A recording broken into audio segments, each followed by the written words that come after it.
ആവേശം ഫെയിം സജിൻ ഗോപു അഭിനയിച്ച് പുറത്തിറങ്ങിയ ചിത്രങ്ങൾ വിജയിച്ചോ പരാജയപ്പെട്ടോ എന്നതാണ് ഇന്നത്തെ വീഡിയോയിലൂടെ നമ്മൾ നോക്കാൻ പോകുന്നത്. ആദ്യ ചിത്രം 2015 പുറത്തിറങ്ങിയ മുംബൈ ടാക്സി. ഫാസിൽ ബഷീർ സംവിധാനം ചെയ്ത ഈ ചിത്രം ബോക്സ് ഓഫീസിൽ ഫ്ലോപ്പ് ആയിരുന്നു.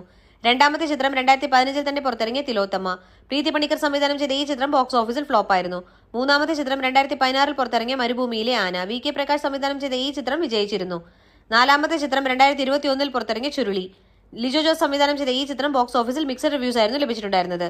അഞ്ചാമത്തെ ചിത്രം 2021 തന്നെ പുറത്തിറങ്ങിയ ജാനേമൻ. ചിദംബരം സംവിധാനം ചെയ്ത ഈ ചിത്രം ബോക്സ് ഓഫീസിൽ വിജയിച്ചിരുന്നു. ആറാമത്തെ ചിത്രം 2023 പുറത്തിറങ്ങിയ രോമാഞ്ചം. ജിത്തു മാധവൻ സംവിധാനം ചെയ്ത ഈ ചിത്രം ബോക്സ് ഓഫീസിൽ ബ്ലോക്ക് ബസ്റ്റർ വിജയമായിരുന്നു നേടിയെടുത്തിട്ടുണ്ടായിരുന്നത്. ഏഴാമത്തെ ചിത്രം 2023 തന്നെ പുറത്തിറങ്ങിയ നെയ്മർ.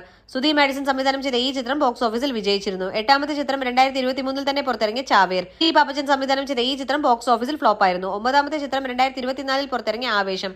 ജിത്തു മാധവൻ സംവിധാനം ചെയ്ത ഈ ചിത്രം ബോക്സ് ഓഫീസിൽ ബ്ലോക്ക് ബസ്റ്റർ വിജയമായിരുന്നു നേടിയെടുത്തിട്ടുണ്ടായിരുന്നത്.